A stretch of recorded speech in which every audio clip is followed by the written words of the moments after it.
Buckle up as we take a look at what could have been for Disney Star Wars. In this video we cover all 12, yes 12, films that Lucasfilm under the ownership of Disney cancelled. As we all know, Lucasfilm, under the presidency of Kathleen Kennedy and ownership of Disney, are certainly no strangers to cancelling film and TV projects, often leaving one thinking how different the galaxy far far away could have been if these films went ahead.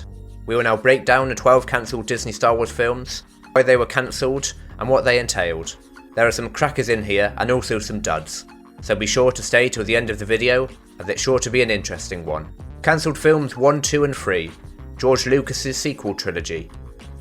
In early 2012, George Lucas was planning to start the sequel trilogy and had already begun writing it. However, he was also about to have a daughter with his wife Melanie Hobson, and he was also planning to open a Lucas Museum of Narrative Art. This led him to make the difficult choice to put his focus on his family and museum ahead of a sequel trilogy, and ultimately, George sold Lucasfilm to Disney for over $4 billion. As part of this deal, Lucas sold his plans for episodes 7, 8 and 9 to Disney. Disney subsequently ignored George's idea and chose to go their own way with the universally loved and definitely not controversial sequel trilogies, featuring Rey Palpatine, Kylo Ren, Finn and Poe. The details for George's plan for the sequels can be found in the book Star Wars Archives, 1999 to 2005. Inside the book, there is a transcript of an interview between George and the book's author, Paul Duncan, in which George lays out the outline for episodes 7, 8 and 9. George's sequels would have taken place a few years after the Return of the Jedi, with the focus being on rebuilding the galaxy after the rebels claimed victory against the Empire. George makes a comparison to the Iraq War, saying, "Rebuilding afterwards is harder than starting a rebellion or fighting the war." The remaining stormtroopers would refuse to give up when the rebels won and would go to a far corner of the galaxy, starting their own rebellion against the new republic that the rebels had formed. Also, Darth Maul is back as the antagonist of the trilogy. I think most people are aware that Darth Maul didn't die in The Phantom Menace. He was in fact brought back in Season 4 of the Clone Wars animated show in early 2012, which was before George sold Star Wars to Disney. So George's ideas for the sequels were already being sewn into Star Wars canon by the Clone Wars animated show. George also revealed that Darth Talon from the EU comics would be trained by the now very old Darth Maul as his apprentice. Maul would become the godfather of the criminal underworld as he takes advantage of the power vacuum that the Empire's defeat created. He unites these dispersed criminal groups under his leadership. George goes further to say that the prequels were about the father, Anakin, the originals were about the son, Luke, and the sequels would be about the daughter, Leia, and the grandchildren, so most likely Han and Leia's children. Leia would then lead the Republic and wrestle control over various planets from Maul's gangsters, whilst Luke would be restarting the Jedi Order, training young children in the ways of the Force. Leia would fight the Stormtrooper variants and claim victory over Maul. George also says that Leia would be the chosen one, not Anakin or Luke, and at the end of the trilogy, she would become Supreme Chancellor. Now there's part of George's sequels that I love. It's clear to see that there's a storyline from episode 1 to episode 9, something that the Disney sequels are certainly missing. Padme's daughter Leia following her mother's footsteps in the Senate and rising to the very top, and Luke rebuilding the Jedi Order after his father Anakin had destroyed the Order on Coruscant. I also love the fact that we get to see the establishment of the Republic, and Luke and Leia playing a key role in George's version of the sequels. As for the villains, Darth Maul and Darth Talon would play as interesting Siths, as Maul would now be the Master after years of hiding in the shadows waiting until the right time to rise up, and Talon would have brought an interesting dynamic as the first female Sith to appear in the Star Wars films. I also enjoy the potential freeway tussle between Maul's criminal underworld, the Stormtrooper remnants, and Leia's Republic. These factions fighting with and against each other remind me of hour-long battles I've had playing the board game Star Wars Risk, with deals being made, betrayals, and uneasy alliances possibly taking place between the three factions. George's sequels, on paper, seem to treat the legacy characters such as Leia and Luke with more respect than the Disney sequels did. I think it's also interesting to note that there are some similarities with the Disney sequels and George's plans. Firstly, Darth Maul returning from the dead, like Palpatine did in The Rise of Skywalker. Yes, the groundwork for Maul's return was set in place by the Clone Wars, but it's interesting to note that both Disney and George didn't create a new big bad for the sequels. Also, the Stormtroopers retreating to their own remote planets in a far corner of the galaxy and resisting the New Republic Although not explained at all really in the Disney sequels, the novels and expanded lore show that the First Order are formed in a similar way. They regroup in a far corner of the galaxy and then oppose the New Republic once their numbers are increased. Anyway, what do you make of George Lucas's take on episodes 7, 8 and 9? Is it better than the Disney sequels we got? Next up, for cancelled film number 4, is Patty Jenkins' Rogue Squadron. Now I assume we all remember the now infamous Rogue Squadron teaser trailer from December 2020, where Patty Jenkins says that since the death of her father, who was a fighter pilot in the US military, she has wanted to make the greatest fighter pilot movie of all time, and now she could, with her new Star Wars film, Rogue Squadron. Well, unfortunately, this teaser is all we ever got regarding Rogue Squadron. There is not too much information on why this film was cancelled, with contradictory reports flying around the internet. Some saying that Patty Jenkins' schedule was too busy to allow her to make Rogue Squadron, and others saying that after she received notes on her initial script, she walked away from the project. Further reports allude to Patty Jenkins' apparent ego, as there was now rumour that Jenkins also left Wonder Woman free as the studio didn't like her vision for the movie. Now it's worth bearing in mind that these are rumours, and Patty Jenkins disputes these in the following open letter. She said, and I quote from the letter, "I originally left Rogue Squadron after a long and productive development process, when it became clear it couldn't happen soon enough, and I did not want to delay Wonder Woman 3 any further." Her letter goes on to say, "Lucasfilm asked me to consider coming back to Rogue Squadrons after Wonder Woman 3, and they made a new deal with me. In fact, I'm still on it, and the project has been in development ever since. I don't know if it will happen or not." This is basically a messy way of saying there were creative differences. Now there's not much detail on what Rogue One would be about, other than what Patty Jenkins said in her teaser, that it would be a fighter pilot film, similar to that of Top Gun Maverick. The early synopsis for Rogue Squadron was as follows. We are introduced to a new generation of starfighter pilots, as they earn their wings and risk their lives in a boundary-pushing, high-speed thrill ride that moves the saga into the future era of the galaxy. In an interview with IGN, Patty Jenkins revealed that the movie would not be an adaptation of the well-loved Rogue Squadron video games or novels. We're doing something original with great influence from the games and from the books. You know, like there's a lot of things being acknowledged and understood about the greatness of all of those things. But yes, it's an original story, and I'm so psyched to do it. The Rogue Squadron games took place during and after the original films, and featured Luke Skywalker and Wedge Antilles. And although Jenkins said it wouldn't be an adaptation of the novels or games, you would imagine that it would take place in a similar timeline, featuring all, if not most, of the game and novel characters. Cancelled film number 5, Josh Trank's Boba Fett. In 2014, Lucasfilm and Josh Trank were working on a Boba Fett film. The movie was cancelled in 2015 as Josh Trank quit the project, 11 days after he didn't turn up to a scheduled panel at Star Wars Celebration due to sickness. Rumour at the time was that Josh Trank was dabbling in unsavoury and erratic behaviour whilst working on the 2015 film Fantastic Four. Further rumours went on to say that Kennedy was due to remove him from the project imminently if Trank didn't quit. Josh said his decision to leave the project was partly due to the negative public scrutiny he faced from working on the Fantastic Four film. We can assume that perhaps some of the ideas for the Boba Fett film were recycled and used in the 2021 Disney Plus show The Book of Boba Fett. Early in the Disney Star Wars era, Lucasfilm seemed to be going in a spin-off direction with their films, with Rogue One and Solo focusing on one-off stories in and around the original trilogy era. Solo put the nail in the coffin for that cinematic route, and now Disney seem to be focusing on Disney Plus shows that take place between episode 6 and 7. Cancelled film number 6 is Colin Trevorrow's episode 9 titled Duel of the Fates. Trevorrow was initially announced to helm the final film in the sequel trilogy. The title of the film was Duel of the Fates, a nice homage to the great John Williams tune at the end of The Phantom Menace.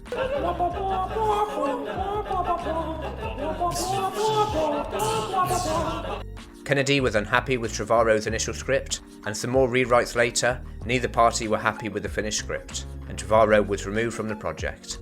J.J. Abrams stepped in and delivered episode 9, The Rise of Skywalker.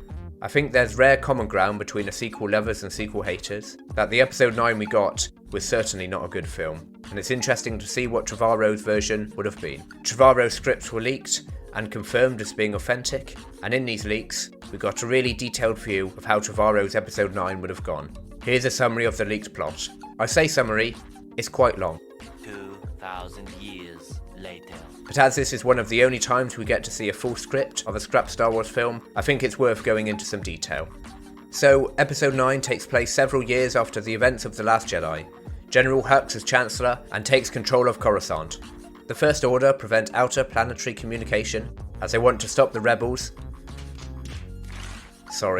resistance, from growing. Rey, Finn, Poe and Rose steal a Star Destroyer from the First Order and use it against the First Order with an assault on Coruscant led by General Leia Organa. Kylo Ren discovers a Sith holocron in Darth Vader's castle on Mustafar, which leads him to seek the training of a 7,000-year-old alien named Tor Valum. Tor Valum taught Emperor Palpatine's master, Darth Plagueis, the ways of the Sith. During his training, Kylo kills Tor Valum, and in the meantime, Rey has finished constructing a dual-bladed lightsaber, combining her staff and Anakin's broken blue saber. Finn, Rose, R2-D2 and C-3PO go to Coruscant to find a device that can restore galactic communication, while Rey, Chewie and Poe go to another planet in order to find the location of the planet Mortis.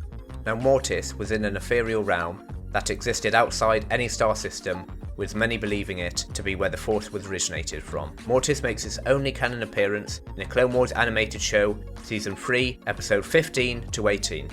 Next we see Lando and many smugglers agree to join the rebels,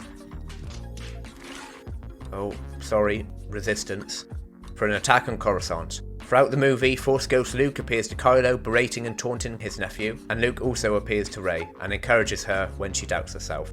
On Coruscant, Finn manages to recruit more stormtroopers to the rebel side.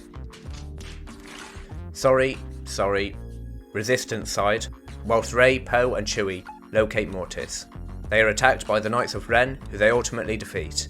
Rey uses Force Lightning to kill one of the Knights, after she remembers that they were the ones who killed her parents. She fears that she's in danger of falling to the dark side, and departs for Mortis alone. With the help of droids, citizens and defective stormtroopers, Finn leads a revolution against the First Order's forces, while Leia, Poe, Chewie, Lando and the Resistance army, got there in the end, arrive to join the fight, and the First Order is ultimately defeated. Hux kills himself with a purple bladed lightsaber. On Mortis, Rey fights Kylo, but he blinds and nearly kills her. Luke Skywalker's Force Spirit supports Rey, and she confronts Kylo for a second time. Rey says her masters were wrong to reject the dark side, and embraces both the light and the dark, allowing her to defeat Kylo. Once defeated, Kylo attempts to kill Rey by draining her life force. Leia manages to contact him through the Force, and convinces Kylo to stop. Kylo then transfers his own life energy to Rey instead, healing her and saving her life at the cost of his own. Before Kylo dies, his last words reveal Rey's true birth name, Rey Skywalker, to be Rey Solana. On the verge of death, Rey meets with the spirits of Luke, Yoda and Obi-Wan, who allow her to choose between staying dead or returning to life. She chooses the latter. Finn, Poe, Rose and Chewie receive medals at the Resistance base. Finn and Rose get together and raise 4 sensitive children, and Rey vows to teach children about the Force, and how the balance of light and dark will maintain galactic peace. Pretty crazy, eh? No Palpatine, Rey getting blinded, Obi-Wan, Luke and Yoda reappearing, Rey using the dark and light side of the Force and creating her own dual-bladed lightsaber, Luke taunting Kylo, which sounds very fun, Rose Tico appearing for more than 10 seconds, and Hux using a purple lightsaber to kill himself. I also think the title Duel of the Fates is way better than the meaningless Rise of Skywalker. The setting of the final battle taking place on Coruscant is certainly preferable to the battle we got on Episode 9, which was on the dark and dingy planet Exegol.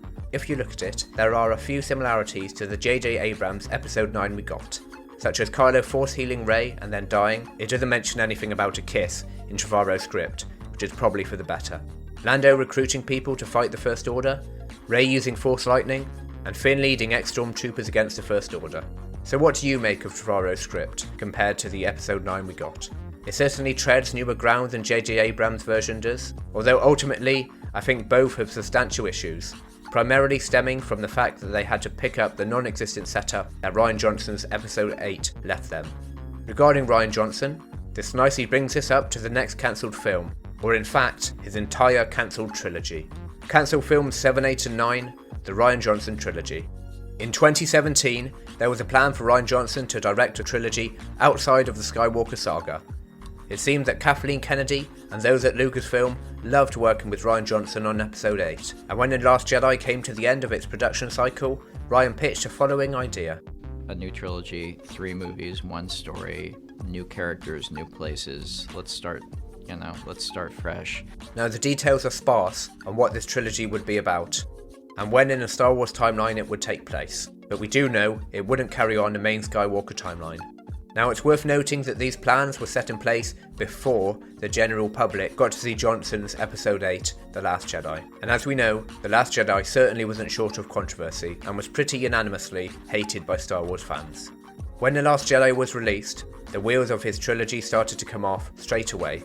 The Last Jedi brought in 35% less than its predecessor, The Force Awakens, and suffered a steep second week decline of 67%. Compared to The Force Awakens, which received a 40% decline on second week. This suggests that the repeat viewing The Force Awakens received wasn't replicated for The Last Jedi.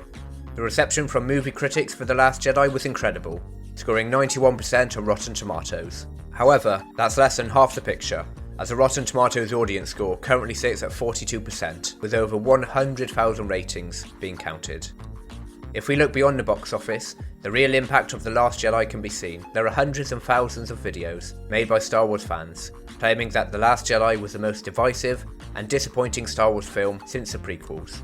Star Wars toy sales reached an all-time low post The Last Jedi, and the positivity and energy created from The Force Awakens seem to have all but died with the fan backlash to Rian's film. This, combined with Rian Johnson's inability to get off Twitter and help stir the controversy pot, meant that the mere mention of Rian's name caused a big disturbance in the Force for many Star Wars fans. Lucasfilm, knowing the taint that Rian Johnson carries with the Star Wars fanbase, have been very quiet on his trilogy ever since its announcement 5 years ago. For many years, Rian Johnson vehemently denied that his trilogy was shelved, but now even Rian Johnson seems to be coming across to the reality that his trilogy won't happen. A few months ago, he said the following when speaking to IndieWire. "I'm hoping I get to do it, and it would break my heart if I were finished, if I couldn't get back into that sandbox at some point." The official Lucasfilm line is that Rian's trilogy has been indefinitely postponed, whilst Johnson works on the Knives Out films for Netflix. Quite simply, there is no way in hell that Lucasfilm want to reopen The Last Jedi wound that irrevocably split the fan base in 2017. Giving The Last Jedi's creator Rian Johnson 3 more films to write and direct would cause such a PR catastrophe for Lucasfilm, making his trilogy of Star Wars films a dead-in-the-water non-starter. Cancelled films number 10, 11 and 12 are the D.B. Weise and David Benioff trilogy, were set to take place way before the 9 Skywalker films, and set in the Old Republic era, focusing on the origins of the Jedi. In summer 2019, Benioff and Weise met with George Lucas to help guide their films, but in October the same year, it was announced that the pair would no longer be working on their Star Wars trilogy. Earlier in that year, May 2019, Disney released its theatrical release schedule, which planned for 3 unnamed Star Wars films to hit cinemas in 2023, 2025, and 2027. Perhaps these were Benioff and Weise's trilogy, or perhaps they were Rian Johnson's trilogy. Similar to Josh Trank leaving the Boba Fett film, there are conflicting reports as to why Benioff and Weise left their Star Wars project. Now, the pair are known for adapting George R.R. Martin's Game of Thrones books into the cultural phenomenon HBO series of the same name, from 2011 to 2019.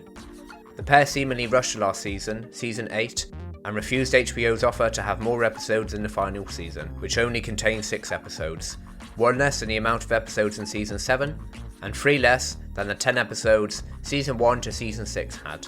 The reason for the rush to finish Game of Thrones was due to the two being worn out from working on Thrones all those years, which is understandable as it took over a decade of their lives from start to finish. However, it now very much seems like they made a poor choice, as the final season of Game of Thrones is certainly a massive step down from the previous seasons. Perhaps a negative, critical and fan response to Benioff and Weise's final Game of Thrones season placed doubt in Kennedy's mind on the pair's ability to pull off a Star Wars trilogy. Kennedy's faith in the two was further reduced when they agreed a $200 million deal with Netflix in August 2019. The pair had supposedly told Netflix that they would work on a Star Wars trilogy and whatever they were going to do with Netflix simultaneously. Kennedy, not believing that they could juggle a trilogy, whilst working on TV and film projects for Netflix, decided to pull the trigger on the two, and that is how a potential Old Republic trilogy got squashed before any real development could be made. So in summary, the criticisms of Disney Star Wars led by Kathleen Kennedy having no overarching plan for the franchise, firing directors left, right and centre, and coming across as making the same mistakes time and time again, I believe to be valid criticisms. To cancel 12 movies in under 12 years is shocking. To reject George Lucas's ideas in favour of an unplanned sequel trilogy is just incredibly short-sighted. And then it came to episode 9 and JJ pitched me the film and was like, oh yeah, Palpatine's granddaddy, and I was like, awesome. And then 2 weeks later he was like, oh, we're not sure. So it kept changing. If they didn't use George's plans because they had an overarching plan of their own, you can understand it. But they literally replaced the sole creative mind behind Star Wars' plan with no plan for the sequels. That being said, to give some nuance, there are some mitigating circumstances. Josh Trank's personal issues clearly affected his directing of the Fantastic Four, and his Boba Fett film most likely would have bombed at the box office too. And I can understand Kennedy's frustration with Benioff and Weise agreeing a massive deal with Netflix, while their focus should have been entirely on the Star Wars trilogy. They are certainly a case of spreading themselves too thinly and not finishing what they started. That being said, in all these cancelled projects, you can equally point to the stupidity of hiring people who clearly didn't give their all and quite bluntly didn't care enough about Star Wars. Also, announcing projects before the script is even agreed is again pure stupidity. Anyone with 1 day of experience working for even a small company knows that you don't say things until plans are finalised, or else you risk letting people down and leading them not to believe you when you announce the next project. Another moment of Kennedy running before she can walk is that Rian Johnson was given a trilogy before The Last Jedi was even released. It's also rushed. The smart, or at least not stupid choice would have been to wait for the response to his first Star Wars film, The Last Jedi, and then if it's a success, ride the wave of positivity and announce his trilogy afterwards. Or as The Last Jedi turned out, acknowledge that fans would never accept Rian Johnson producing another Star Wars film, and quietly let him know that he won't be working on another Star Wars film in the future. Then you avoid the PR mess they created for themselves with his cancelled trilogy. I hope you enjoyed this video, and if so, please leave a like and consider subscribing to the channel. It's early days for Film Club, so liking, commenting and subscribing really helps the channel grow. We cover all the newest films and TV shows on the channel, as well as video essays like this one every week. Thank you, and see you again.